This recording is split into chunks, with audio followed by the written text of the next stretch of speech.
তদন্তের নামে এখানে দুর্নীতিগ্রস্ত করা হয়েছে। এই ওসি মনে হয় অন্য কিছু, এই ওসির বিরুদ্ধে অবস্থা নিয়ে করতে হবে আপনাদের। পুলিশের হেফাজতে থাকা 16টি গরুর মধ্যে 3টির মৃত্যু হয়েছে। মৃত পশুগুলোর 3টিই ছিল দুগ্ধবতী গাভী। 3 গাভীর মালিকের অভিযোগ, পুলিশের দাবি করা মোটা অঙ্কের টাকা দিতে না পারায় গাভী 3টিকে পর্যাপ্ত খাবার ও পরিচর্যা করা হয়নি, যার কারণে তাদের মৃত্যু হয়েছে। শনিবার ঠাকুরগাঁও সদর থানায় গরুর মালিকেরা একত্রিত হয়ে গরুগুলো ফেরত চেয়ে কান্নায় ভেঙে পড়েন। মারা যাওয়া গরুগুলোর ক্ষতিপূরণ চান তারা।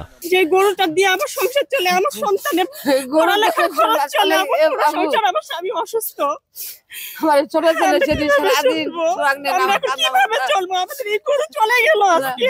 আর নয় সৌন্দর্য নিয়ে চিন্তা, এবার নিজেকে সুন্দর করে তুলুন স্টাইল ম্যানিয়াক্সের সাথে। গেল 1 মাস আগে 22 জানুয়ারি 16টি গরু চুরি যাওয়ার সময় উদ্ধার করা হয়। শহরের মুন্সিপাড়া এলাকা থেকে গরুগুলো উদ্ধার করে এলাকাবাসী থানায় জমা দেয়। আমরা তারপরে কোর্টে গেলাম, কোর্টের থেকে আমাদেরকে দিল যে ম্যাজিস্ট্রেট সাহেব তদন্ত দেওয়ার জন্য প্রতিবেদন দিল।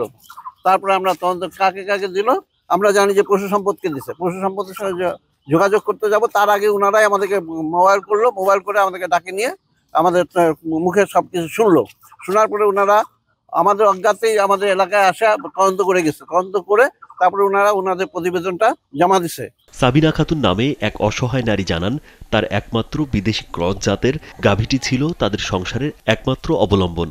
প্রতিদিন 18 থেকে 20 লিটার দুধ দিত গাভীটি।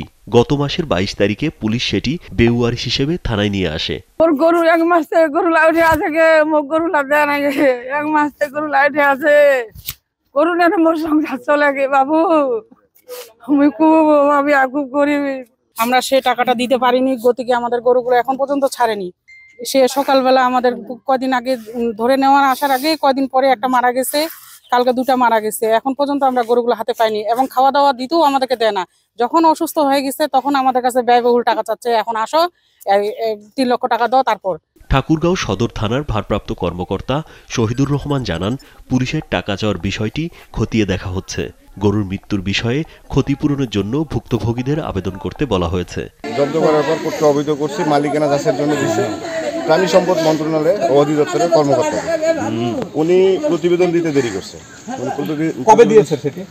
গত রবিবার দিয়েছে। গত রবিবার 3 দিন আগে দিয়েছে। আচ্ছা, তারপরে করণীয় আমাদেরকে বলছে যে আপনারা একটা প্রতিবেদন দেন। আমি 3 জন মালিককে ডাকছিলাম। আপনার থানা পুলিশের যারা তদন্তে ছিল তারা ঘুষ চেয়েছেন তাদের কাছে, এটা আসলে প্রমাণ করেন।